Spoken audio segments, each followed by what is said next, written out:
And now, Talking Boys with the Boys.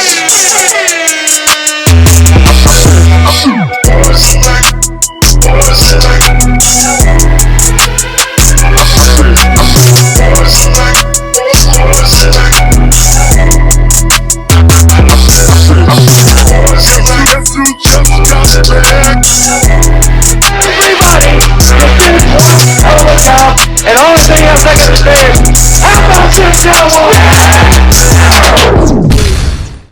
Cowboys familiar. What's up? This is Talking Boys with the Boys, and we're back again with some of that Cowboys fuego. Hey, it's a Victory Tuesday, baby. Talking Boys with the Boys is in the building. Victory Tuesday, baby. You already know how it goes, man. I'm your host, Adam Y, along with my co-host, Mark D, also known as Cooper Rush. Ain't that bad after all. I'm Dreezy. They call me the third best run stuffer in Portland. Oh, and I do this up all night. He's like, shit, run stuff. Yeah. Run stuff. Hell yeah. This is your boy Mario, also known as the medicine for Michael's mocos. I can see down your shirt, fool. Yeah. Hell yeah, fool. I see that. Hell yeah. Hell yeah. All right, man. Well, let's jump straight into this thing, man. We got a lot to talk about tonight, man.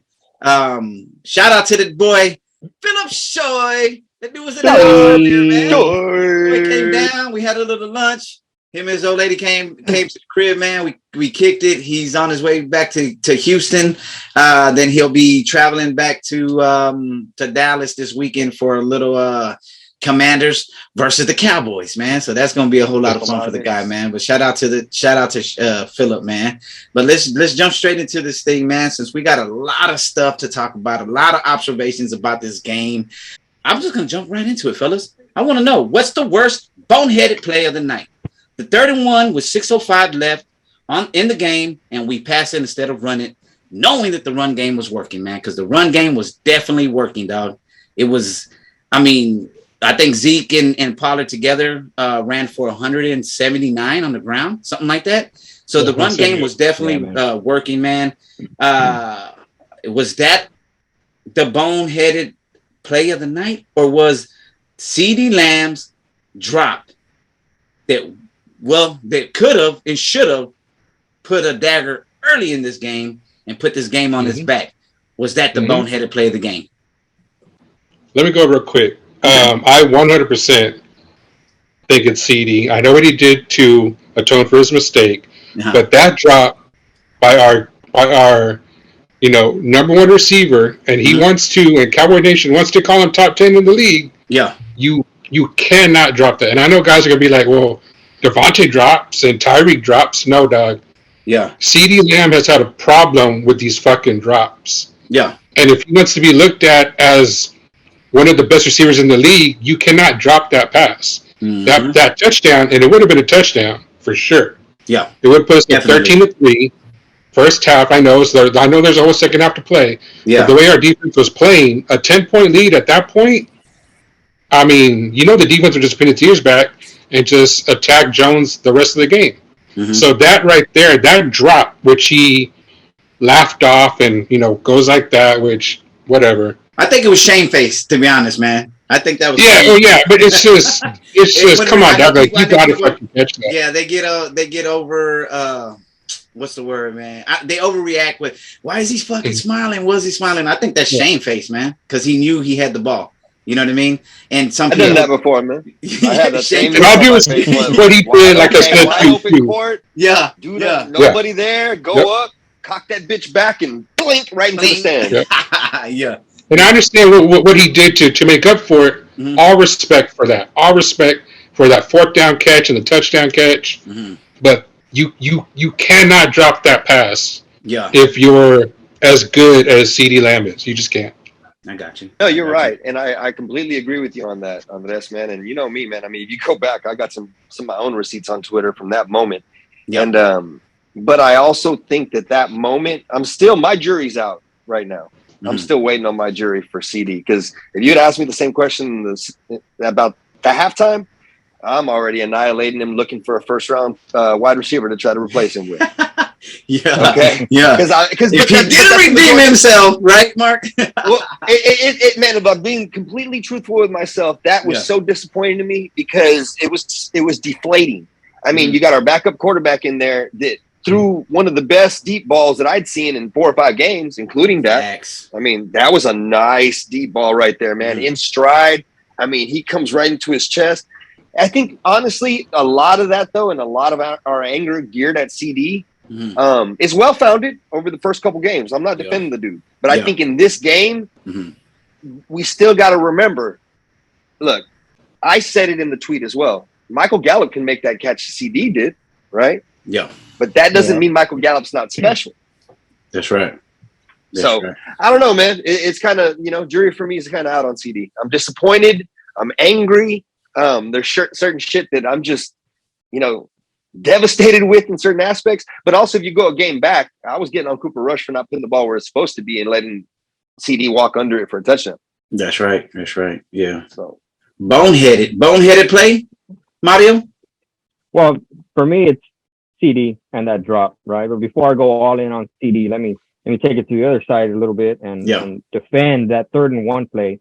The reason I don't think that's a boneheaded play is because Dallas was up 7 at the time, already in field goal range. 3rd and 1, running game's working. Yeah, and they went play action, and that play action pass to Noah Brown would have likely been a touchdown. And I want to applaud Kellen Moore for his aggressiveness on that, right?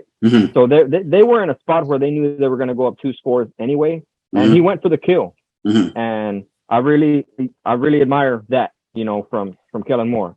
But going back to CD, I mean, Andres said it earlier, he's our wide receiver 1. We got people in Cowboys Nation saying he's top 10. Those players don't do those things. Those players make those plays.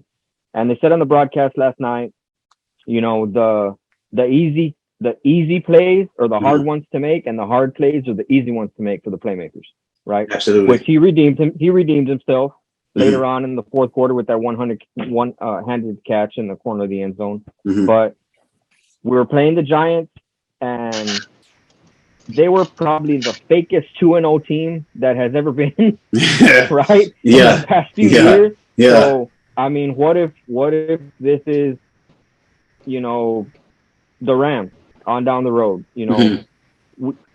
We can't afford those kind of plays from the guys that are supposed to be the playmakers on our team. We can't have those mistakes because luckily we were able to make up for it last night. But in the future, against better teams, we might not have that opportunity. So CD's got to make that play, man. Yeah, I agree with all 3 of you guys, man. To me, that was definitely the most boneheaded play in the game, and for all the reasons that y'all said, man. CD seems to be still a little immature right now. He's still growing as a wide receiver 1. I do honestly think that at some point, when we get Gallup and we get Washington in there, I think kind of the burden of having to carry this wide receiver group kind of lifts a little bit for him. You know what I mean? And that's maybe another year. I don't know, guys. I but don't also know. takes it also takes a number 1 corner off his ass too. Yeah, that's true. That's true. That's true. Very true, Mark. But you think about how we opened up the season so far, man. He knows. And granted, we're like Noah Brown. You know what I'm saying? We're like Noah Brown's been doing what, I mean, his numbers show that he's been showing proof, man, for sure. But at the same point, it's CD's got he still has that target on his back. I'm number 1. I got to do this. Just go out and play. And I still think he's pressing. Yeah, he's still immature he's pressing in that aspect. Well, and when you look at Noah Brown eating right now, he's got more dog than CD does at this point. Yeah. This season. And when you look at Noah Brown, though, he's not just when you have Cooper in there, what their defense wanted to do, like Eli and Peyton were talking about, was take away your number 1 read, make the backup go through his progressions. Yep. Well, shit, Cooper did, And honestly, Noah was not just where he was supposed to be, but on that one pass interference where they, bear hugged his ass for 5 yards. But the thing that I want everybody to pay attention to right there is they were bracketing coverage to Noah. Yeah. That's why there were two dudes there. They had the guy who was there with him, and they had the safety coming down, and then these motherfuckers just decided to stick out their right and left arm and hold his ass instead of bracketing the coverage. But that was designed to not let Noah eat right there. They were worried about Noah right there, man. Yeah, absolutely. So, the defense will tell you who's better too. Hey, let me ask that real quick. I've seen this on Twitter going back to last season, and it might seem minor to some fan bases, but to Cowboy fans, it's real. Do y'all wish, or do you think CD should drop the 88? It's man. No, yeah, I don't think. I look, numbers are numbers, and at this point, if we're talking about this dude having some sort of issue, whether it's up top or anything like that, I mean, that's like taking your kid's favorite blanket away because he was bad. I mean, that'll really screw with him then. You know what I mean? Yeah, and I don't think it has anything to do with the fact that he's 88 and part of this 88 club that the Cowboys deem so pristine, right? I just think, honestly, I mean, you go back to Oklahoma, dog. He had drops. He had drop issues coming in to the NFL. That was big bro. I think that narrative right there. I think that narrative right there is just another way to dig at Jerry Jones. I really do. It's just another way to dig at the front office because who gave him the 88? They wanted to be number 2, didn't he, or something like that? But the thing about it is that narrative right there, that's patronizing towards the front office. That's another way to patronize the front office. That's why the narrative is built. It's like, well, look at them fucking up another player by making him do something that they want him to do that he doesn't want to do. Yes. That's all that is, dog. You know what I mean? You go ask CD, you want 88, he'll just be like, I want to catch the fucking ball. Catch the fucking He ball. wants to catch it too. You know what I mean? Yeah. So I think that's just another way to I can think of fucking 2 or 3 people that came up with that shit on Twitter just because it's fucking stupid. But anyway. Facts, dog. Facts, man. And I think it's just pressure on him, man. You know, now he has to be the wide receiver 1, with Amari Cooper gone and Michael Gallup injured for the beginning of this season. And I think the reason you're seeing Noah Brown play so well, aside from the chemistry with Cooper Rush, is because Noah Brown's playing with house money, man. Nobody's expecting shit from him. He's got a $1.2 million contract. You know what I think about CD though, as we're talking about all this, and this is just something that I played out in my head, and it's something that I had in the back of my head with it. When I was watching the highlights for Micah on the top, 100 players with number 16, CD was in there, and he was talking about Micah, right? But when he was talking about it, it seemed almost in like a jealous way.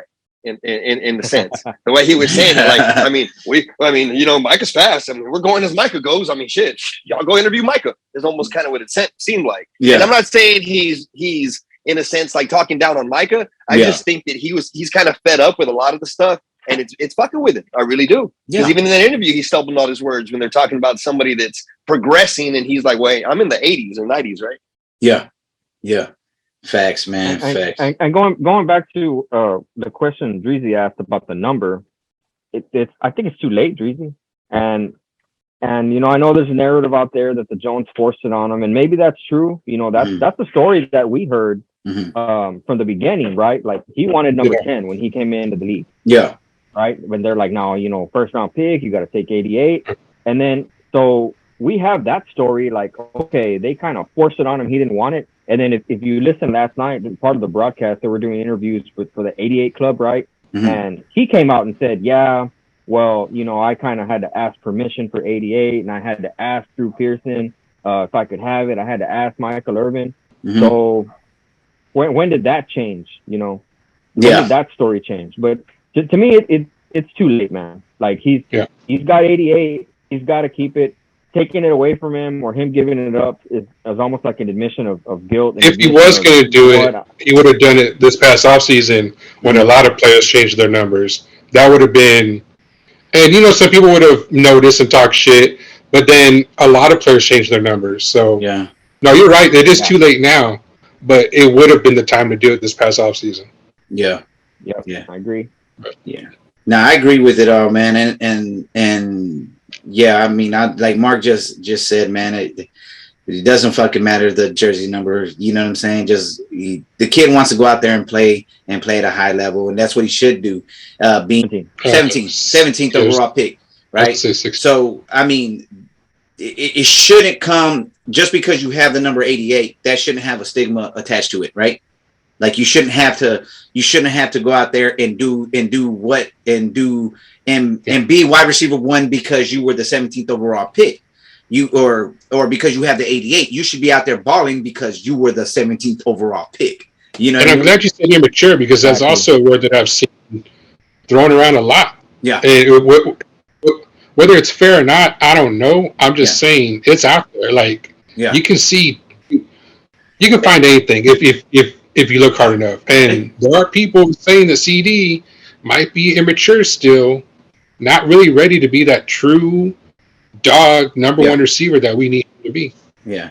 And it's simple things that I watch, that I look at when I'm watching film or when I'm watching the games. And it's simple things like, and like we said, you know, people were highly upset because he was smiling or it looked like he was laughing. I think that was shamefaced. I'm going to say that again. But it's simple things like clapping your hands and throwing your head back, you know what I mean? And kind of, you know, doing this number and walking back to the huddle like, damn, I should have had it. Well, yeah, no shit. You should have had it, dog. Right. And those are so, hey, dude, to me, a real number 1 and a guy that is mentally prepared to be in that role. Hey, you know, put your head down and go to the next play because there's a next play coming. You don't dwell on that. Mm-hmm. And as they said, I heard the interview. I know y'all heard the interview. He dwelled on that one play. DeMarcus Lawrence was over there trying to hype him up. Trayvon Diggs was over there trying to give him a pep talk, telling him there's plenty of games left. I heard the Joneses on 105.3 The Fan today said, yeah, man, he was highly upset with that, and but you can't let that linger on. You know what I mean? To me, like if you're going to be this guy and play at that level, and we expect you to be this wide receiver 1, that play is done. You fucked it off. Oh well, let's go on to the next play. And kudos to the kid. I mean, he redeemed himself. And I'm gonna sit here. Yeah, I will sit here and say this too, man. There was a lot of people. Oh, we got receipts on y'all that were talking mess about CD. Wait, like I said too, man. Hey, good for him, boo boo. You know what I'm saying? But the fact still remains that he has drop issues. You know what I'm saying? Yeah. And I'm glad he did redeem himself in those two plays to score that touchdown there at the end, man. To put the dagger in the game, man. But it is what it is. Like you said, body language is a motherfucker. Everyone becomes a body language expert. Like in times like that, man. Yeah. Everyone, oh, look at that. Look what he's doing. He's blah, blah. You know. The fact of the matter is with him, man, is at the end, what we need when Dak is there is to be the true number 1. And when Dak isn't there, we need him to be more than just the number 1 because he has to compensate for that. Yeah. And the thing about it is he's only doing half of that fucking job. Yep. That's the problem. Mm-hmm. That's right. And Noah Brown is eating his food, taking shit off his tray. Yeah. Yep. Give me that shit. All right, man. I got another question real quick, man. I know Mark's got a couple of questions as well, but I'm gonna give y'all one more question, man. How much credit do you give Eminem and Kellen Moore for putting a game plan together in the string of this 2-game winning streak with no quarterback, Dak, no Tyron Smith, your all-pro left tackle, no Gallup, which some people can say is wide receiver 1A, 1B, whatever you want to splice it, high-end second, whatever. The Schultzonator was out this game. That's your tight end 1. You know, in past seasons, we knew we can count if Tyron Smith went out, if Sean Lee went out, and you were like, hey, it's 4 or 5 games. You can almost bet that we're probably going to lose 4 out of the 5. You know what I'm saying? And now they seem to have, I don't know. I think for me, the game plan has worked well. And I'm not talking about the defense. We know what this defense is. You know what I'm saying? But you do have to keep the backup quarterback in it. You do have to keep this offense doing what they're doing, man. So we got to give kudos where kudos is needed, man. And I honestly think for the first time, I kind of want to give a clap to Mike McCarthy, man. What do you guys think? Definitely. I mean, I'll be the first to say it. I mean, Mike McCarthy, not even in that loss, we've been going for it on fourth down. We've been as aggressive as I wanted to see us be. Yeah, okay? We have been. I mean, the penalties have been there, but at the same time, you look at this last game and shit, it was pretty evenly inconsistent both directions. I mean, it wasn't just, oh, they hate the Cowboys. You can't just say that. They were just bad all around. You know, those refs were just bad everywhere, man. They were just bad everywhere. And when you look at Mike McCarthy in the previous game before this, I think there was an article that was written where he told Kellen Moore to have 2 plays ready on third down for that fourth down attempt. So he already knew what he was going to do. Yeah. You know, in that aspect. So I give Mike McCarthy a lot of credit in the steering this ship in the right direction. Yeah. And I give Kellen Moore a lot of credit for the game plan that he's tailoring towards Cooper Rush's strengths. Yeah. And giving him some freedom out there, man. You've seen Cooper Rush open up and throw the ball 10, 20 yards down the field on fourth down. Yeah. You know, I mean, he's not, you know, limiting it. Okay, let's run the ball, limiting it. Let's run the ball. I mean, he's doing a great job off play action. His release is, I think, second fastest in the NFL right now. You know, I'm not going to be delusional here and act like the numbers that Cooper Rush just put up would be impressive if it was Dak Prescott, because it wouldn't be. No. Okay, it wouldn't be. No. It wouldn't close. Be. Everybody not hear even that? Close. Yeah. Because I'm getting pegged, you know, just everybody in Cowboys Nation. I'm sorry. Hey, I love you guys. Hey, but at the same time, I'm a Cowboys fan, not a Dak Prescott fan. Yeah. All right. Like, seriously, man, some of y'all just think with your fucking hearts too much. Like, it's okay to say that Cooper Rush is doing a damn good job. And nobody's saying he's going to take Dak's job. Yeah. All I was saying is little things to think about. On Twitter, we like to give little kernels to think about, people to come and ask general questions. When Dak took Tony's job, Dak was a nobody.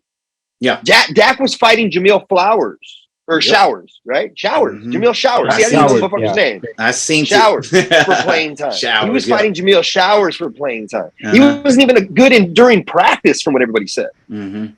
So all I'm saying here is momentum is a motherfucker. That's and with this offense and the direction that it's going, that's something to think about right there, man. Absolutely. Absolutely. Yeah, and I'm with you guys. As far I don't want to slight Kellen Moore too much, but at the end of the day, who catches the most blame when this team does that? It's the head coach. Yeah. And we've been giving Mike McCarthy shit since last year. I don't know. It's pretty fucking even. Kellen Moore eats his sample of shit. Yeah. I mean, seriously, dog. Yeah. I mean, fucking, I think Dreezy would give more credit to Eminem than he would to Kellen Moore.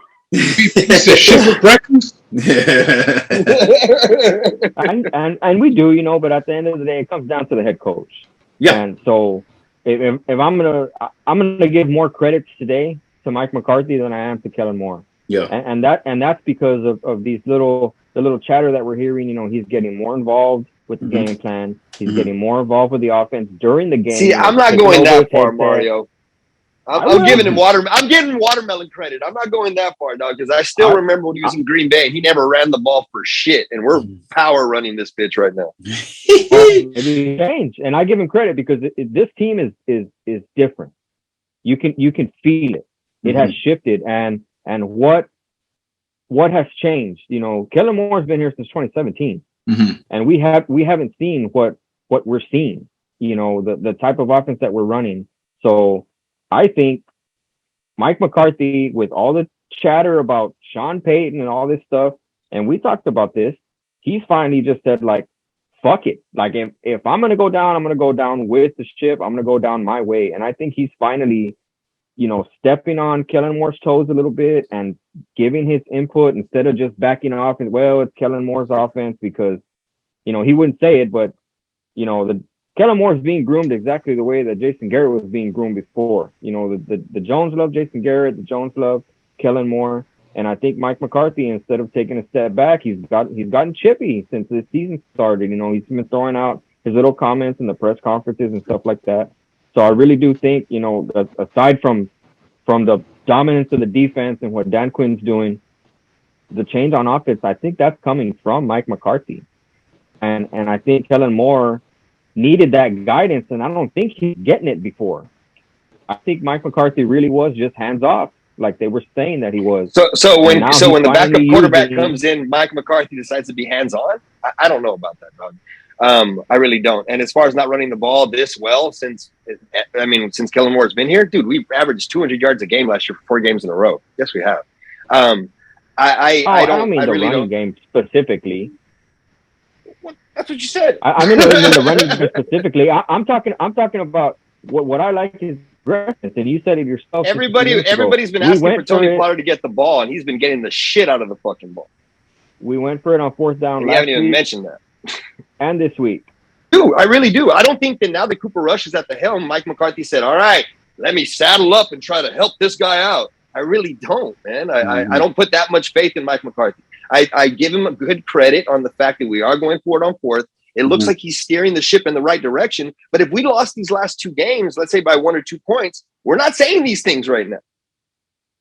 And the game plan would have been the same, though. He's finally steering the ship, and he wasn't before. I don't know, man. He was doing this last year, though. No, he still wasn't on 4th down last year. It's the same recipe, dog. I think Kellen Moore is actually doing a better job than anybody's getting him credit for. I can see both sides of being correct. I can see what Mario is saying is being correct. That it's more Mike stepping up because he feels like he has to because it is our backup. And then I can see you being right when you're saying it's more Kellen because Mike wanted a built-in excuse for when it failed, right? It hasn't yet. But when it fails, he wanted a built-in excuse. I don't know, man. Adan, like, what do you think? Like, I can kind of see both being right, like, just depending on how you're viewing it. Yeah, like I said, man, the only thing I'm looking at this moment in time is not really. I just got to give kudos, is like I said, because at the end of the day, I just know what the old regime did when we had certain players out, and I knew that like I said, if they were going to be out for 4 weeks, 5 weeks, whatever it is, we knew we were going to lose those games. That was they could not adjust. Kellen Moore was here at the time as well. You know, I give them credit for going out there with what we have now and putting it together, dog. But it's at the end of the day, it's you know. I guess for me, when I look at it, like when I think about that, and ultimately we don't know who the fuck is, you know, we really don't know. Right? So there's no point in jumping on one side or the other. But when I look at the evidence of what I'm talking about is this: in 10 years in Green Bay, he was never in the top 10 in run attempts. Yeah, Mike McCarthy. Okay, and when you look at this run design that we're working with right now, it's not just 2 or 3 yards in a cloud of dust. There's some very inventive run plays, down blocking, sweeps, pulling guards, pulling centers, getting TP in there at the same time as Zeke is in there. Change of pace is more Zeke now, and TP is getting some of the brunt of the load this last game, and it started progressing that way. I don't see Mike McCarthy doing those things when he was like, "Oh, I'm going to fucking shove analytics up my ass and they're going to cut up my ears." That's not run game, Mike. So, what the fuck? Yeah, I see that. I see that aspect as well. But I also do see the fact that he don't have Aaron Rodgers to lean on as well either. So it's about to say that. It's one of the same reasons why if I was how do you know what Cooper runs? It's one of the same reasons I would be like, well, shit, I guess if you say we got to run it, let's run it. Man, y'all know how much I discredited Noah Brown. Well, we all have to varying degrees. Yeah. Last week, I gave his fucking props. He deserved it. Mm-hmm. Y'all know, going back to last season, how much I just love to shit on Kellen Moore. I love to shit on Fat Mike.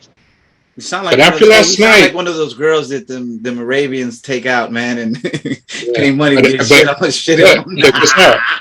After last night, right now, I'm going to give him the respect and call him Mike McCarthy. I'm not going to call him Fat Mike. I'm not going to call Kellen Moore numbnuts.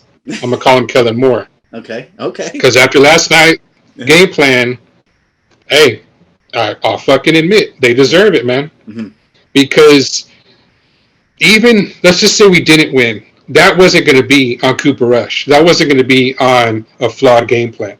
That was going to be on our receivers not catching the ball. That was going to be on stupid penalties by Hendershot, those penalties, here and there. Some questionable, some bonehead. But like I said, man, the game plan was put in place for Cooper Rush to be as comfortable as he can be. Yeah. And he fucking came through. And Kellen Moore and Mike McCarthy, I'm gonna call them, they did their job. Like for at least one night only. Let's see if it continues. We actually had competent play calling, competent head coach, competent man in charge. Yes. And it was fucking great to see, though, right? Yes, that is the key word there. Competent, man. It seemed competent, man. It from you know, I mean, yes, I mean, let's not get it twisted. This is not the high octane offense that we're used to, and it wasn't a 40 burger night or a 50 burger night with all the weapons and Dakota Rain at the helm and everything like that. But it was the word that you described, competent, and that's what we saw. Competent football, especially offensively. Rather, we saw fucking hella fucking badass football on defense, but we saw competent offensive football, man, and that's what matters to me. The thing about it is, and the question that drives me insane on any kind of social media fucking outlet is this: oh my God, why can't Kellen design these plays for Dak? Do y'all really think there's fucking different plays in there? Really? y'all really fucking think there's different packages, or they just dumb down certain things? Like how stupid is that shit, man? Because the thing about it is, I'm sorry, everybody, that's your Dak love. Because guess what? This is the same game plan they used against Tampa Bay, but Dak wasn't completing the fucking passes. Right. Those are facts, though. I mean, and that doesn't mean Cooper's better. I'm just telling you, that game, Dak shit the fucking bed. And the other thing behind that is, momentum's a motherfucker too. Yep. You know, I heard you say that earlier. Motherfucker. I heard you say that earlier. If I mean, we're 2-1 right now, right? Let's say, and like I said, Cooper just showed me a progression. He showed me an evolution at the quarterback position from his end. Right? Things that he could do. Now, I'm not saying it's a revelation. I'm not saying he's taking Dak's job. I'm just saying he progressed from one read to another. Oh, shit, that read's not there. Look at that read. He did a great job with that. He even checked out of plays and got us into first down run plays. I mean, he was looking masterful out there. So if he maintains this and he plays better and he gets us to, let's say, 5-1, Dak's ready to go. Do you just fuck meritocracy, fuck momentum, just stick Dak right back in there after he had one of the worst halves I've ever seen of his life right before he broke his thumb? I like that you use that word, that's Mark. A good question, baby. Because that's did you see last night? Did you see the camera catch him every once in a while? He was supporting his teammates, he was supporting Cooper Rush, but the camera would catch him every once in a while, just kind of like, you know, he's thinking. You know that Cooper Rush is on his ass, the way this offense is looking, and there's that one word that he will never forget, and it's meritocracy, because that is the word that got him the job over Tony Romo back in 2016 when he. I'm having to look this shit up. You know. Go ahead, Andres. You can chime in a minute, mijo. He said meritocracy. You know, in the back of his mind, he's thinking, man, is this coming back around? What I did to Tony Romo, is it happening to me now? And I said it on Twitter last night. Go look up who Wally Pip is. Yeah, I'm gonna stop it right there because I know all about that. I think what is fortunate for Dak right now is that his injury is not a long-term thing, or luckily, you know, it looks like he's gonna make it back before the 8 weeks that they were projecting at first or whatever. I think that's the only thing that's saving him, because if Cooper Rush rattles off 8 straight wins in the 8 weeks that Dak is out, how can you take him out? How can you take him out of that equation? Yeah. You know, especially how bad Dak looked that first game against Tampa Bay. And I know it's Tampa Bay. They're only allowing like 9 points a game so far in the first 3 games. But you cannot rationally take the winning quarterback 8 straight games out. To put back the guy for no reason, right? So for no reason, just because this guy's better. The guy's in front of him. He's better, right? That's the thing, man. That's the thing that you get to analyze here. It's a fun thing to analyze. Yeah. Are we already assuming Rush is going to win 8 straight, though? No. It's hypothetical. I said 5. I said, dude, I'm saying it at 4 or 5 wins. I don't need 8, bro. Yeah. For me, I don't. Yeah. For me, I am a ride the hot hand kind of guy. And I'm also let the guy heal kind of guy completely. And if Rush is balling, there's no need to rush Dak back. Like we said last week, in my opinion. I mean, it's you know what I mean? It's I don't know, man. And I will say this too as well. when have we had, Mark? When have we had a guy behind Dakota Rain to really light that fucking fire underneath his ass? You know what I'm saying? I'm gonna tell you right now. Let me give you when you're in college, man. The people that never played a college sport, the way a coach motivates you after each season, and at the end of each season, and right before each season, they'll tell you, "Hey, we got a stud coming in next year." Yep, got a freshman coming in next year. Hey, we got a freshman coming in next year. Hey, it happens all the time. No matter you're D1, D2, no matter you're the star prospect, they tell you all the time, "Hey, we got a stud coming in next year. Hey, we'll take some of your money away. I know you got a full right now, but let you get some time missing. It becomes a partial." And guess what? They ain't got. There's no down to that. There's no downside of that. Steel sharpens steel. There's no downside of that. So for a player to push him, the reason why I don't think this is a Dak and Tony scenario is because there are some differences. Yeah, like Romo was 36 at that point. Dak right now is 29. Yeah, the season before Romo had a broke back, he only started 4 games. Yeah, like Romo had injury on injury on injury. I know you're going to say, well, so does Dak. But Dak's injuries at this point, they don't measure, in my eyes, they're not like the injuries that Romo had at 35 and 36. Yeah, like Romo's body was broke the fuck down. Yeah, like right now, this is just Dak's thumb. Yeah, right. Yeah, we've all heard from different experts. It's a 3-4 week injury, could be 5 week, could be 6 weeks. Yeah, this isn't a broke back. This isn't a collarbone. This isn't all the shit that Romo had. And Dak is 29. Romo was 36. Yeah, like, but Dak's body is damn near 39, though. You tell me the last time you completed a season and a full season where you're going, hey, we don't need a backup for Dak. Tell me we don't need a backup for Dak, and I'm good. I'm good. To me, and to me, well, let me step in. Let me interject real quick. It's not about the injury prospect of this whole thing, right? It's to me, he's not injured physically as much as he is mentally. You get what I'm saying? That's the other thing. I don't know if Tony was arrived already. Yeah, and I don't know. I don't know. We've been talking about this since week 1, man. Like I don't. Can his body hold up? Yes, we've seen it. He's getting binged up here and there. I mean, he'll possibly get hurt again here again. I mean, to me, I like the 260-pound Dak rather than the 180-pound Dak. To be honest, it seemed like his body held up a little bit better. You know what I mean? The RPO Dak. You know what I'm saying? Tuck it and run it. But to me, it's not about him being broken physically. It's about him being broken mentally. And we saw that. We said it in the first episode. I mean, the first episode of after the first game of the season, it carried over again, man. That stare that I don't know if what the fuck's going on anymore. You know what I'm saying? That stare, that glare into the drop draw, man. So I don't know. Right now, I do want to lean towards the hot hand, man. And Mark said something earlier too as well. Yo, we buy the jerseys. Yo, this guy is for president, blah, blah, blah. But at the end of the fucking day, dog, at the end of the day, I am a Cowboys fan, and I don't care how the fuck we get this W. I want to go to the Super Bowl and win another Super Bowl. And if that means riding the hot hand there, you know, only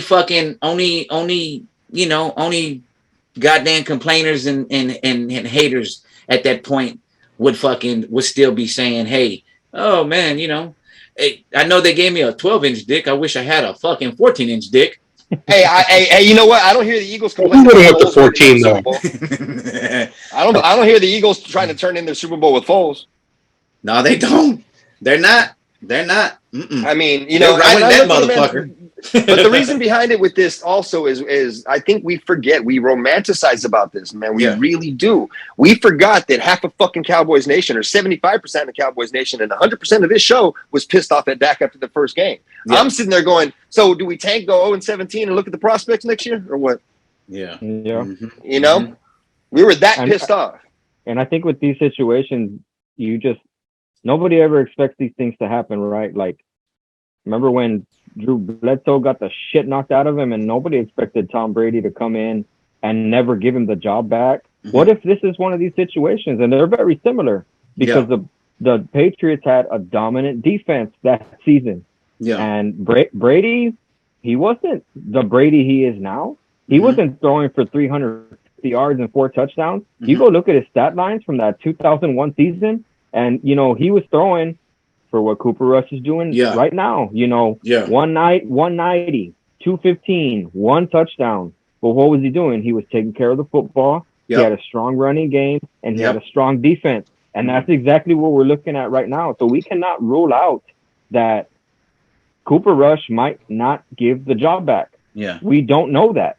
Yeah. And Dreezy, real quick, Mario, I know I can see the look in Dreezy's face. I'm not for sure. I am not saying, by no means necessarily am I saying that Cooper Rush has the ability to be anything better than what Dak has ever been in his career thus far. What I'm saying is we're winning right now. We are fucking winning right now. Because I tell you what, I'll end this real quick by saying this segment real quick by saying this, because I know Mark's got something else he want to ask. If I'll be goddamn if that comes back next week, like they're saying, either next week or the following week, and we're still riding the hot hand, and then he comes in and first play, second play, overthrow behind the receiver. We're in the second quarter. He's there looking fucking pick. You know what I'm saying? What do you do at that point? Yeah. At that point, you have to leave your $40 million quarterback in there. At least that's what the Joneses would do, what the Cowboys would do. They're not going to say, there's no way in hell they're going to say, let's get Rush back in there, dog. Unless they go and make up some bullshit and say, he strained something. Let's pull him. Oh no, Dak's going back to the tent real quick. You know what I'm saying? Because they'll quick to make up something, dog. But I don't know, dog. Like I said, there's no way all 4 of us right now. Or there's not one of us that are saying Cooper is better than Dak Prescott. He's not. No. He is nowhere near that, man. And I'll run down this real quick, man. I tell you right now in where is it at? Hold on. I'm pulling it up. So in May 2017, he signed as an undrafted free agent, Cooper Rush. In May 2020, he was released by the Cowboys. In May 2020, he was acquired off of waivers by the Giants. In September 2020, he was released by the Giants. In October 2020, he was signed back to the practice squad, and here we are now. He's been here for 2 years, dog. He's got his shot. He's got the hot hand right now. He's winning football. He's playing winning football, and that's fine. He's not better than Dak Prescott. But I will say this: there will be hell to pay if Dak comes in and stinks it up, man. That's all I can say. Yep. No, you're right, and that's all I was going to ask is, if we don't ever give him the shot to go back in, how do we know he still has that stare? That's all I was going to ask. Because I mean, you can't judge it by the sideline. Yeah. You can't judge it by him wearing a ball cap and with the headset or watching Rush. You can't judge that. He has to be in there, and then we can adequately see, man, he's still the same guy from week 1. I'll answer that question. I'll answer that with this answer. I still wanted to see what Tony's back had. You ain't lying, man. I ain't go front on that either. It's not like they snapped his ass. It's not like they snapped his ass. Hey, I was one of the ones, man, riding that streak when we were 13-3, and I was like, man, the playoffs fixing to start, man. Let's get this boy Tony in there. But hey, it is what it is. I mean, I was in the hospital during the Green Bay game. My son was being born. My 5-year-old son was born that day. And we went down 21-3. Missed it to watch the Green Bay game. Get Tony Romo in there. Oh, I know to a man here and everybody on this podcast, man. Just for the listeners out there and the fans out there, we are not saying, not one of us said Cooper Rush is better than Dak Prescott, because he's not. All we're saying is, well, I know 3 of us are. Momentum? That's all I was asking. What's momentum, baby? And are we still gonna ride that momentum? And that somebody needs to really define meritocracy for me. All right. Absolutely. I just looked it up. There you go. Well, I mean, one of my questions we kind of answered in a sense, but given the 3-game sample size that we have to this point, do we like the offense? Are we happy with the offense? Do you think that there's more that can be done? That's more one of the questions that I had. We got a little bit of an answer of it, but I mean, what do you guys think? Man, let me go. I like it. Plug in the goddamn boy Jason Peters at left guard, and let's run down these motherfuckers' throats, dog. Because when he came in, I saw him wall off the inside, and I saw Smith wall off the outside, and I saw that whole gape. Hey, almost like porn, nigga. Gape. I was gonna say he's like on X Hamster or Pornhub or some shit. Hey, that boy TP shot out that motherfucker like a fucking cannon, baby. Yeah, man. Visual aspect. Nah, I like it. Nah, I like it, man. I like I said earlier, man. I like what we've done thus far. I know it's not juicy, and I know it's not the another porn reference. And I know it's not the 40 burgers. You know what I'm saying? With the was used to. Yeah. I mean, last year, it's not like it's clicking and it's destroying people, but it's doing enough of a job for this defense to do what it needs to exactly. do. I mean, we're like 11th best in the NFL in rushing. It's not like we're even top, really top 10 or top 5. Yep. The defense is allowing 17 points a game. All we need our offense to do, score 20. Score 23 like last night. Yep. The defense so what you're saying is there's no problem keeping Cooper in. That's what you're saying. Well, I didn't really say that. We don't need 40 burgers is what you said, right? We don't need 40 burgers. Hey, I'm gonna answer your question real quick. I'm gonna just one name. Okay. Just one name. Noah Brown. Hey. In the last 2 games, 10 catches, 145 yards. And like I said last week, it's not the amount of yards, it's not the amount of catches, it's when he makes these catches. Another point reference. Yes. It's when he has these catches. Like every catch he has seems to be at the most important vital time. Timely. Yes, timely. Very vital. Like when we need it, like when we need a catch, it is Noah Brown, dog. Yeah. Noah first down Brown, baby. Noah first down Brown. He's coming up clutch. And for that, I'll give him some fucking credit, man. Yeah, absolutely. But you see, that's something that brings me. I don't want to continue on and to beat the shit out of that dead horse, but you see, that's the way you sound about Cooper is the way you sounded about Noah, bro. Yeah. Explain.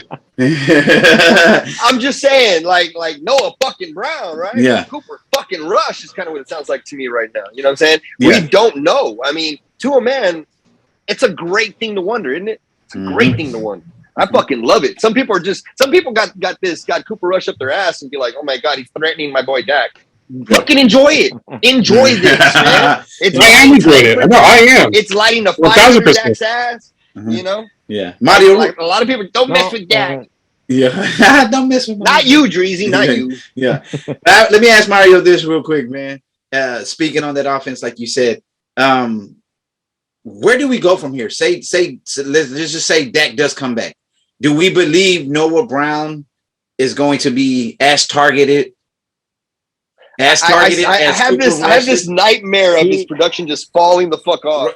Me too. I really, really do. Because we all know quarterbacks have favorites. Mario, what do you think, man? I don't know. But I do see... They definitely do have favorites. And I think he has earned more playing time on this team, even when Dak comes back. I mean, look what he's been doing for us. See, what you wanted to say was more playing time than CD Lamb. That's what you wanted to say, but you stopped, motherfucker.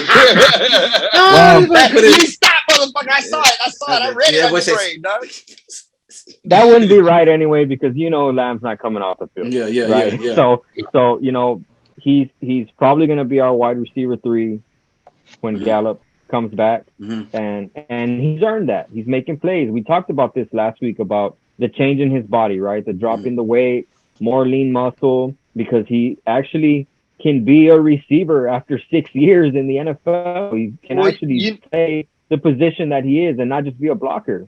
You know what, though, man? You know what I think really hurt Noah this season was not getting the preseason run with Dak. All right.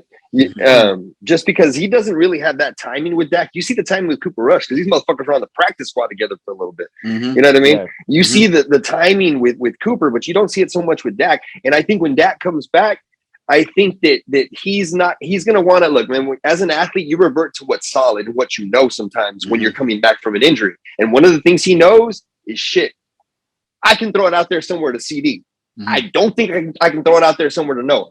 Noah's more of a timing route runner. Or Schultz. or Gallup, to be honest with you. Yeah. And then I think that on the pecking order, I think Noah's just going to fall down the pecking order. Unless he is what I think he is, man, which is somebody who can run a hell of a fucking route and create separation. Because he can, dog. Yeah. I mean, he can, man. You see these catches he's making? You know, that first catch he had last night. Great. Dory Jackson went like this. Oh, I got a pick. And Noah Brown just plucked it right in front of him. You know, the Cedric Wilson comparison I will make is he does something that I've never seen another receiver do. Like when Cedric would throw the ball, is coming through the B gap as a lead fucking blocker for the running back. Y'all see that shit? This motherfucker was, he was coming through. I was like, hey, yo. And then is that Noah? Yeah. I'm like, CD is not coming through the gap, leading, head first into the B gap. So, yeah, absolutely. Like I tweeted last night in Mario Bit, 2022, what a time to be alive. Noah Brown is our most trusted fucking wide receiver. Yeah. I've been saying it. Man, I've been saying it, man. That's not followed up next year by 2023. Cooper took Dak's job. Who'd have thunk it? Dang, look at this guy. Yeah. Oh, did I say that shit out loud? I'm sorry about that. Out of control. Somebody get Marky D. Nah, man. Nah, but yeah, I think right now as it stands, man, I think Noah has we're seeing Ohio State Noah, in the words of Malik Hooker. We're really seeing it again. You know what I mean? So I don't know. Maybe it bodes well for Dak when he comes back. Real quick, speaking of Hooker, good fucking game last night by him. He was in there. He was in there a lot. Yeah, that boy. Hey, y'all notice something y'all ain't missing? Y'all notice something that we haven't talked about as needing to be out there? The pterodactyl. I know. That's true. I know. Because Dono is doing a hell of a fucking job, dog. He didn't capture last night. So I beg to ask you, is this really these DBs that just rejuvenate the careers, or is Dan Quinn that bad of a motherfucker? I think it's the scheme, baby. I think it's the scheme, dog. I think Quinn is a bad dude. It's a bad dude, dog. Malik Hooker is looking like, draft day Malik Hooker's out here. Dono is looking like something he's never looked like in his career. I mean, dude, you're getting a resurgence from Anthony Barr, a resurgence from Dante Fowler. Fucking Dorrance Armstrong's looking like, hey, who the fuck is Randy Gregory? You know what I'm saying? Hey, Trayvon Diggs is the best corner in the NFL. Trayvon Diggs is the best corner in the NFL. You've gone this whole time and not fucking mentioned DeMarcus Lawrence and the night he had. We haven't mentioned Trayvon either. Shit. We haven't even talked about Micah. Yeah. Because the stats weren't there, but that's one of the best. That was a Jason Kidd. Exactly. The stats weren't there, but the Giants felt his ass. Hey, Andres, hey, you feel me on this, man. That was a Jason Kidd a la New Jersey Nets game right there. You know what I'm saying? Where he has 5 assists, 3 at the end of the game, but he dominated the whole thing by making the assist that led to the assist. Like, that was Micah last night. Hey. Man. Oh, man, one of my daughters is like, Dad, how many guys are gonna freaking hold him? Hey, every time he ran through the A or B or man, bad holding him, necking him up. Hey, you posted that one, Mario, with that one when they both came to double team him and the guy on the inside just got lifted the fuck up. Oh. And it wasn't even Micah like pressuring down and pushing up. It was just him running straight and pissed off. Yeah. Yep. Get the fuck out of my way. Yeah, that's what it was. Get the fuck out of my way. That boy is cold. Anybody see if Lawrence Taylor hated last night? Because he was at the game. Oh, he was hating. Let's see the young man do it for 13 years. Because he's got a soul for a hater, man. He has, man. That dude's hate just speaks to him. Absolutely, man. Absolutely. All right. Well, let's. Hey, I got one quick question. It's a serious question. Can you explain to me the difference between a hurry and a pressure? Because those are two different things. According to PFF. A pressure would be if you get to him, like, okay, when Micah blew up that tackle or that guard, and then he hits Daniel Jones and he's like basically tackling his ass without wrapping up. That's a pressure. A hurry is if Daniel Jones escapes just out of there and runs out the back and throws on the sideline or pulls an Orlovsky or throws it away. That's a hurry. Okay. Absolutely. All right. Yeah, Micah specializes in pressures. All right. Well, let's move on, man. We're gonna go to Mario. Mario's moments. He's got the 3 key plays that changed the game. Mario. So the first thing for me, guys, is the decision in the third offensive drive of the game to put Jason Peters in. So once the offense came out on the field, I saw Jason Peters. I turned around, looked at my son. I said, watch this. Right to the left side behind Tyler Smith and Jason Peters. That's where they're going to go. Boom. 46 yards, Tony Pollard. And I think that just changed the game, because if you look at he played like 2 drives, right? He only had like 14 snaps at left guard. Yeah. But if we go back to those 2 drives and we look at what was done while he was in there, he enters the game. Pollard 46 yards up the left side, and then Pollard 5 yards. Zeke 27 yards. Zeke 9 yards. Like they were just unstoppable on that left side. That tandem of Tyler Smith and Jason Peters, and I was just so happy because I was just thinking about all the twatters out there all day. He is not a left guard. Don't be putting him at left guard. You know. Yeah. Hey. And I'm glad that they did that, and we got to see what it is that he could do, because he is a Hall of Fame player. Yeah. And these Hall of Fame linemen, they're versatile. And even though he's a Hall of Fame tackle and he only had like 1 left guard his entire 18-year career or whatever, he showed us last night that none of that shit matters, man. And then he is an upgrade over Farniok. Or you know what? Also, Mario, I'm just going to add this real quick, interject with you, that his use was an example to me on Kellen Moore's evolution in his game plans as well. Because I put on Kellen Moore, because that's a nuance of the scheme. I really think, like my wife was telling me, she was like, so with the Peters guy, why isn't he starting? I was like, because they're about to let them go through a few series, let that middle get a little softer, let them get tired, then you bring in a Hall of Famer to push everybody around nice and fresh. That's an offensive game plan. That's a scheme. Kellen Moore was like, okay, Farniok. All right, bring in the dude who can bench press him by 100 pounds. Let's go. Yeah. I mean, dude, and you saw it, dog. You saw it, man. He was throwing dudes around, and I actually thought it was kind of a surprise they waited to the 3rd series, because when Farniok got that holding call, I was like, get him out of there. Like, that's it. But I didn't think it was. I still think they stuck to that. The game plan, I thought, was, regardless of this, we know what that is, and this isn't. We're gonna go ahead and work with this. Yeah. And then when I see, there he is, fucker's tired. That one tech's tired. Get your ass in there. Yeah, absolutely. Run game was nasty. Hell yeah, man. That one kicked it off for me. Yeah. And the next momentous play that actually wasn't anything positive for Dallas. And the next momentous play for me was that 36-yard touchdown run by Saquon Barkley, because I actually think that sparked the offense. I think it changed the game plan, because they were kind of in it was 6-6. They were just like a little, okay, let's just keep running the football and let's matriculate down the field. And if we get a little spark play here and there, it's okay. After Saquon scored that touchdown and the Giants went up 7, the very next drive, the first play, 17 yards to CD. On that drive, they had 2 pass plays of 15 plus yards, when they had just 1 previously, and that was that, I think, on the first drive to Noah Brown, that 15-yard gain. Yeah. So I feel like it changed the game plan a little bit. They were still running the football, but they were willing to take shots. And we were able to see that Cooper Rush can be that dude when they need him to. He showed up, playing from behind, and this guy's like a comeback kid, man. He's the first quarterback in NFL history in their first 3 starts. I will say this real quick, Mario. 4th quarter comeback. Yeah, I will say this.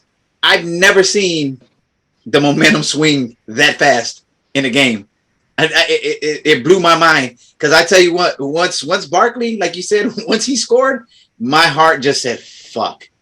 They got the momentum. This is that. I honestly thought this was a wrap. I was like, damn. And like you said, man, we get the ball back. CD, here we go. Start marching down the field. And then, boom, Zeke for a touchdown. And we tie it back up. I was like, holy shit. Like the pendulum swing so quick on that, dog. It was crazy. I knew something was going to happen because when they showed Cooper, he had the look of somebody that was either going to march us down the field or throw a pick.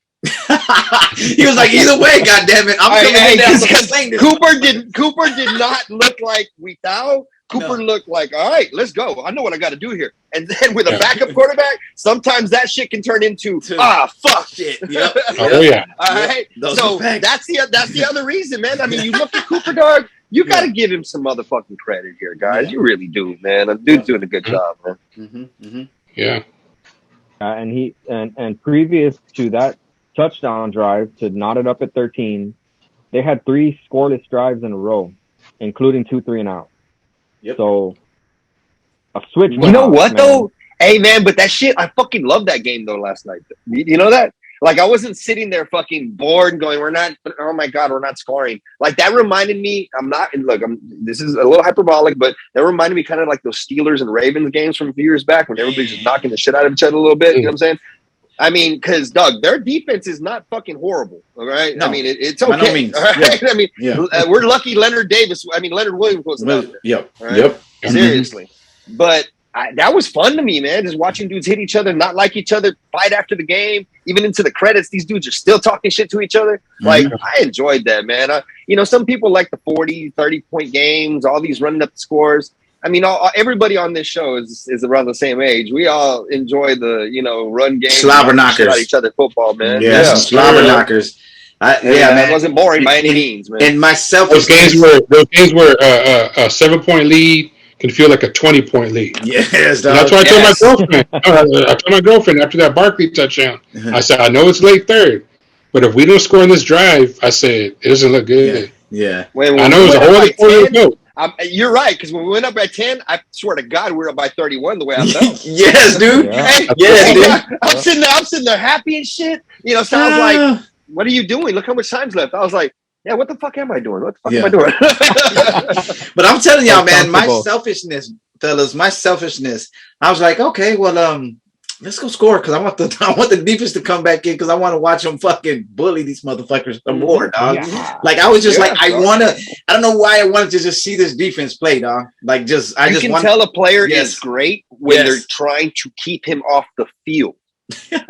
When they're trying to keep a motherfucker off the field, you know how good he is, dog. Yeah. Micah didn't have a sack to that point, and in that fourth quarter, Troy even called it out. They're trying to keep Micah off the field right now. Man, them motherfuckers were going they were trying to play hurry up. It was ridiculous how fast they were going.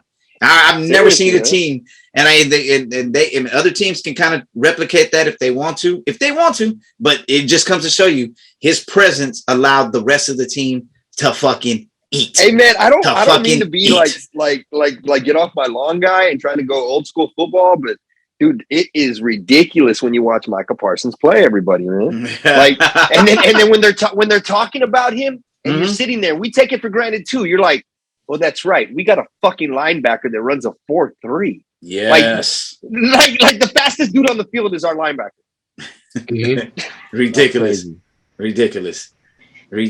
So is it unanimous with the four of us that it is more fun or more enjoyable to watch our defense than our offense?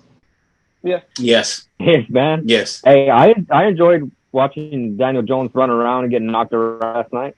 It was great. I love the slub. Hey, you know why I think they weren't spying him too? You know why I think they weren't spying him? People were like, "Oh my God, are you going to spy him?" Nah, I don't think so. Because I think they care more about knocking the shit out of him and trying to get to him than spying him and getting him that 10 or 15 right up the middle. Yeah. Like, dog, they were giving that up. They're like, that's all right. He's not going to take it to the house, all right? Yeah.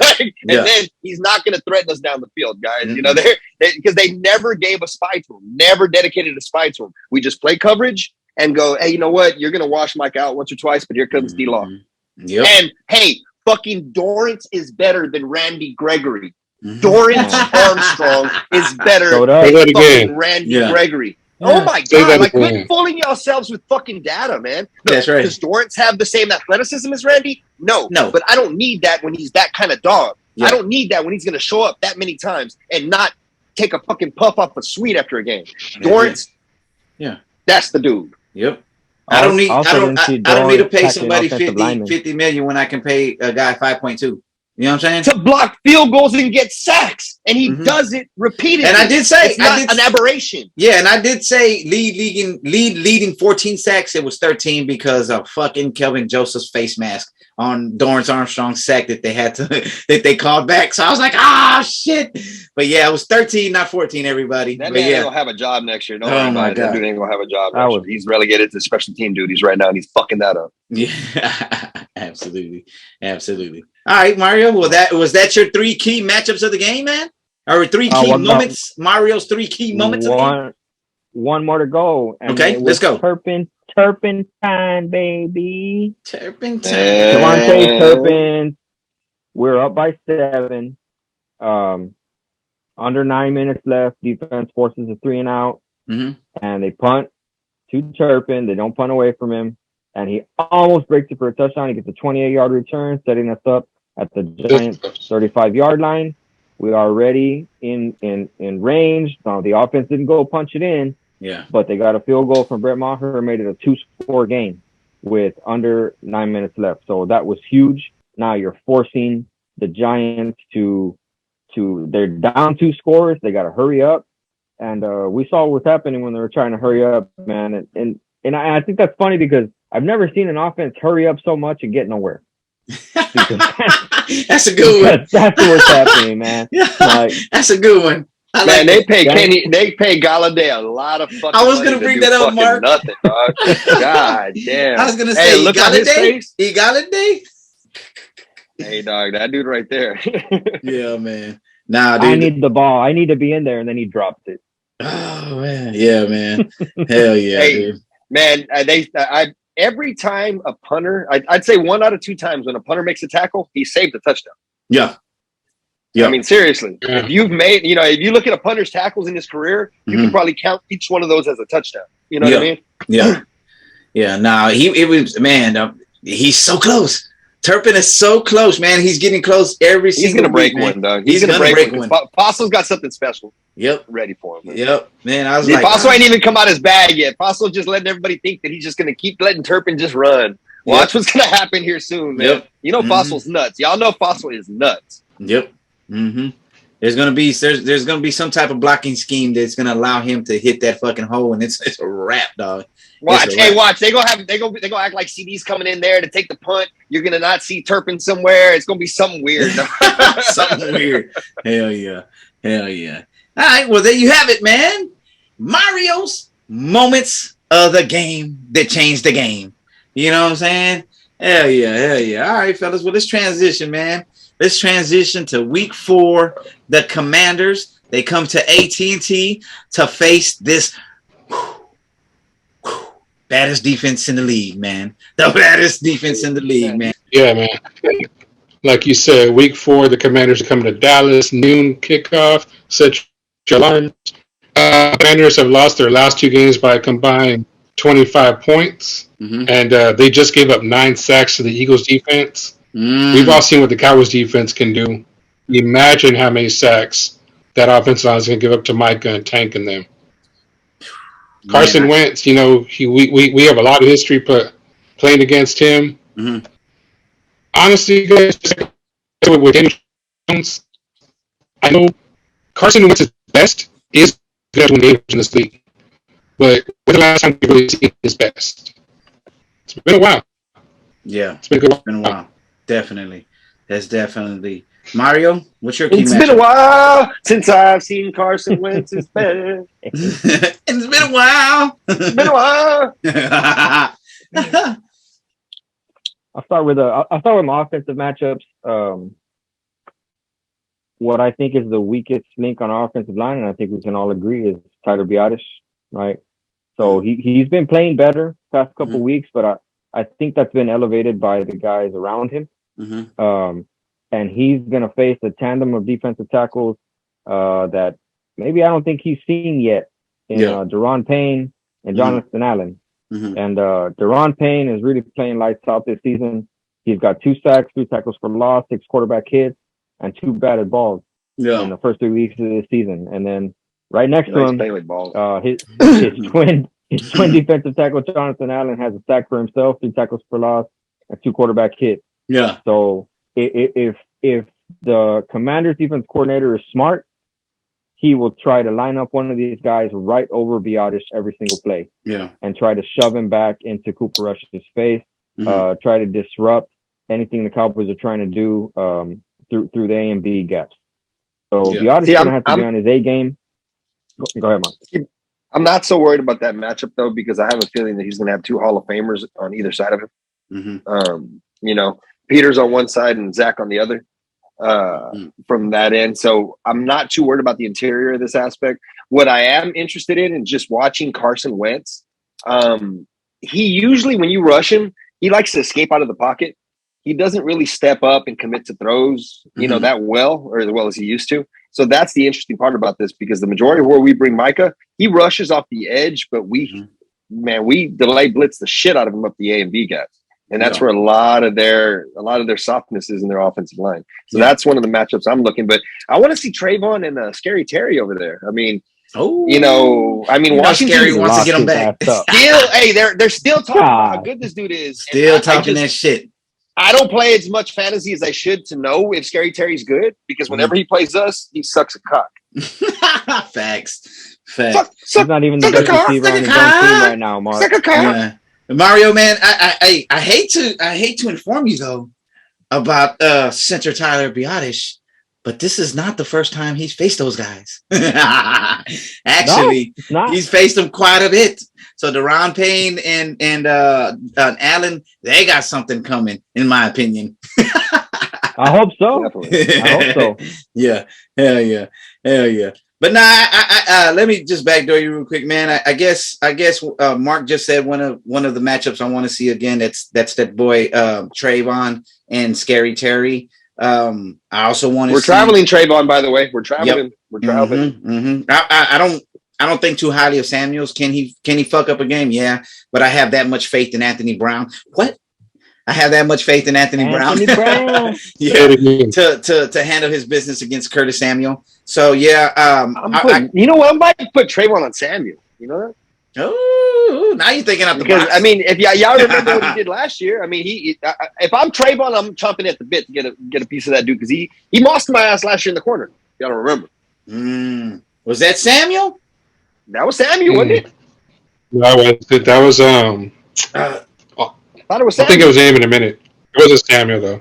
Yeah, it was I don't even know if Samuel was playing it that one game, but he did get mossed by somebody. I just don't know. Dreads. Yeah, it was. He definitely had dreads.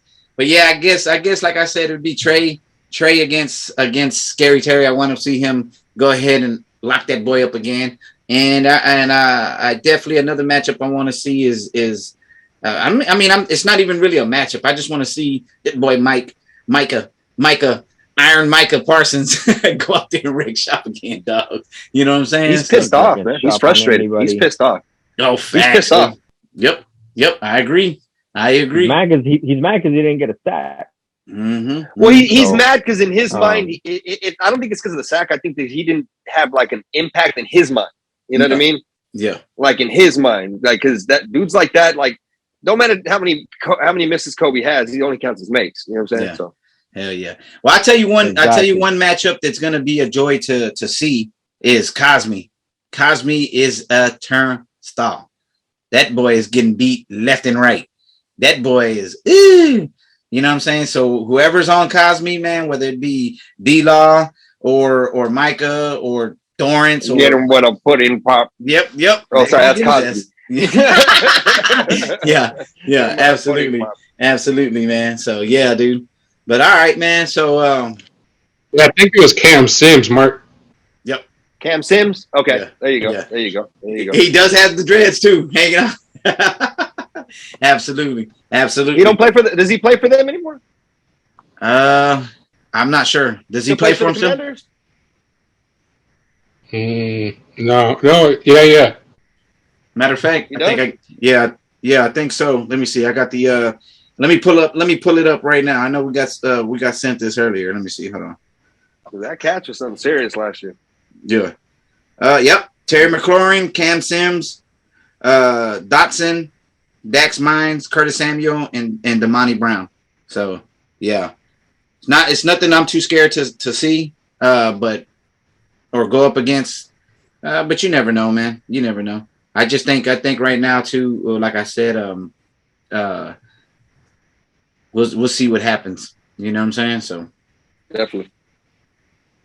Dreezy, your key matchups? Well, like I said earlier, I wanted to see our defensive. Hey, you sounded like a robot though, dog. We was like, hey, 2 or 3 earlier times. now. No, earlier now. Dog. Yeah, right now you're good. good. You're good right now, dog. Well, like guy robotically that spotty ranchero shit, dog. That spotty ranchero Wi-Fi. Now you good. You stealing your shit, dog. I fucking picante Wi-Fi. Hey, they said the Eagles are second in the NFL in sacks. Mm-hmm. That's facts. Right behind us, huh? Well, this last game just boosted them up 9 goddamn sacks. Yep. Man. I got 2 key matchups. It's nothing crazy. I want to see our defensive line against their offensive line because, like I said, you give up 9 sacks to Philly. I'm not saying Philly's defense is trash by no means. Nothing to sneeze at. But we have a superior defense to Philly. I know we fucking do. Facts. So if they give up 9 sacks to Philly, I want to see what our defense does. Tank, Dorrance, Micah, you know the crew. My second matchup, I really want to see TP and Zeke combo again. I want to see what they can do. They averaged 6.3 yards this past game versus the Giants. The game before that, it was a solid 4 yards. 2 straight games of that combo, that duo, has finally looked what we've been fucking bitching about that they can look like the past couple of seasons. Yep. So let's keep it going. Let's see if we can get maybe 200 yards this time. Yep. And I really think we can, man. Absolutely. I really think we can. Yeah, one of the things that I know Ron Rivera is going to do is he's going to keep testing this D line. And one guy that we failed to mention, and I tweeted about him yesterday, Big Bo. Big Bo Hanna is that trash can full of dirt we've been wanting, man. He's penetrating the hole. He's holding up right there in the middle, dude. That boy is definitely an unsung hero, man. But Osa's having a good year too, man. Osa. Osa and Big Bo, man, right there in the middle. So yeah, man. I think they're gonna try to give the ball to Gibson and JD McKissick, dog. Well, McKissick's of course a change of back guy, and he's probably gonna get a lot of the wheel routes and a lot of the dump offs. But they're gonna try. Yeah, I mean, I know we remember fucking Gibson last year, and he did the whole remember to us, motherfucker. Yeah, so I hope we get that boy back, man. But yeah, that's that middle of our defense right now, man. Is kind of where I hope we continue to grow stronger, man. But going back to what Mark was stating about Philly and our defense, man, our defense is just superior because we're faster. Point blank, period, dog. Yeah.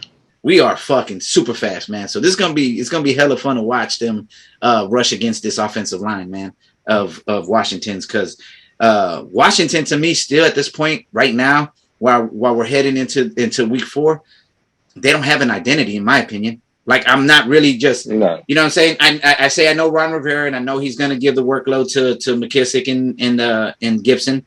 But, I mean, really, what can we just hang our hat on about that offense? What I watched the last game when they were playing the Eagles was I watched a complete team in the Eagles and a half a team in the Commanders. That's what I was watching. I would watch spurts of offensive production, spurts of stops, different times where they could put together some things, but they don't put it together the whole game. And I think we can capitalize on that. I really do. Yeah. I think they're similar to the Giants, but the Giants are better, honestly. In my opinion. Yeah. Yeah. Well, man, with that being said, dog, it comes down to predictions, man. It's prediction times, baby. Give me who wins, the score, and a wild prediction for this game. Mark D, hit us with it, man. 24-14, and Mike is going to get 4 sacks. Ew. He's going to be pissed off. Yeah. 4. I think, Dreezy, I'm going to go real quick. I think this game is probably going to be 28-17. 28-17 Cowboys. I think, you know what? Since you got Micah getting 4, I think D-Law gets 2, and that's pretty wild because according to a lot of people, D-Law's not we pay him to get sacks and he don't get sacks. But hey, I will say in pass rush, that was the best game. I mean, look, D-Law's can be an all-pro at times against the run, and he's effective against the pass. But pass rush, that's the best game I've ever seen out of D-Law. Man, boy. Boy. Oh, I think we finally get a 30 burger with Cooper Rush. Oh, that's wild. That's wild. 30 burger. 30 burger. Yeah. You better go and define that fucking meritocracy on Twitter. I think TP and Zeke both get a touchdown. Mm-hmm. I think the Commanders get a late touchdown, make it look close. It's not even going to be that close. 30-17. Our defense shows out again. Let's say 5 sacks as a unit. Mm-hmm. And I'm still waiting for that Trayvon Diggs pick 6. Maybe we can get it this week. Man, he was this fucking close. He showed why the fuck he's not a wide receiver on that one route, man. I know. Wow. He jumped that motherfucker.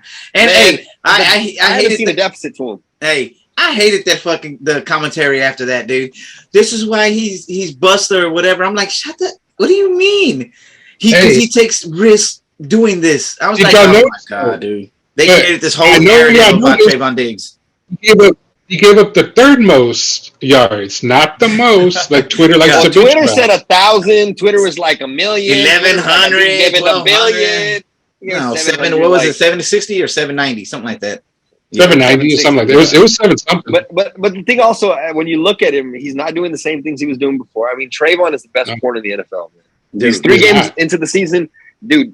About the only fucking criticism I could give him is he pulled the D on and had a business decision the first game. That's about it. Facts, though. That's about it. That's the only criticism I can give him. Yeah. Dreezy, I wasn't too far from your score. I said 28-17. I got 24-14. That's what I got. Yeah.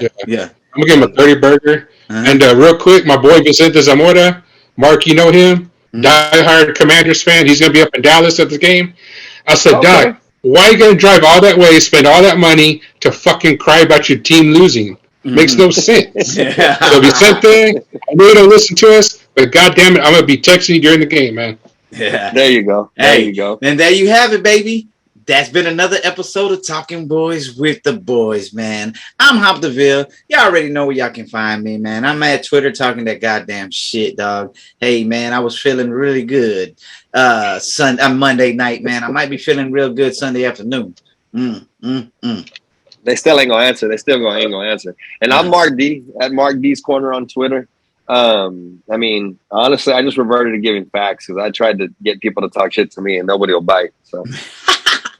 They ain't gonna answer, Mark. They ain't gonna answer. They ain't gonna answer, Mark. You can find me on Twitter at ThatBoyDreezy, and I'm gonna sit here tonight thinking more porn references. That's what I'm gonna do. Oh yeah. Oh, absolutely. Well, everybody, thank you for rocking with Talking Boys with the Boys. And you already know, man. If you ain't rocking with Talking Boys with the Boys, then you ain't part of the cartel, baby. Boom.